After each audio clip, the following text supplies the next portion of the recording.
আসসালামু আলাইকুম। আপনারা সবাই কেমন আছেন? আমরা তো এটা তো ভালো নাই। আমরা এখন নৌকা নিয়ে যাইতেছি গ্রামের মানুষদেরকে উদ্ধার করার জন্য। কালকে যাদেরকে পাচ্ছি তাদেরকে উদ্ধার করা হয়েছে। এখনও অনেক মানুষ আটকে রয়েছে, তাদেরকে আনার জন্য আমরা যাইতেছি। এখন আমরা তাদের বাড়ির আশপাশে আছি। আমি, আমার শ্রদ্ধেয় বড় ভাই আনোয়ার ভাই, উনিও আছে। আমরা সবাই সহযোগিতার কাজে নিয়োজিত আছি, সর্বদাই আছি। দিন রাত 24 ঘন্টা আমরা আছি। দেখছেন আমাদের চারপাশে অনেক পানি।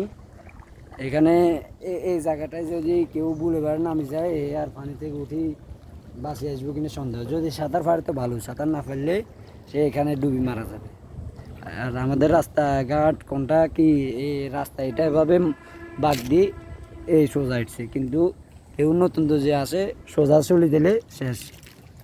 আচ্ছা ঠিক আছে, সবাই ভালো থাকেন, আমাদের জন্য সবাই দোয়া করবেন। আসসালামু আলাইকুম।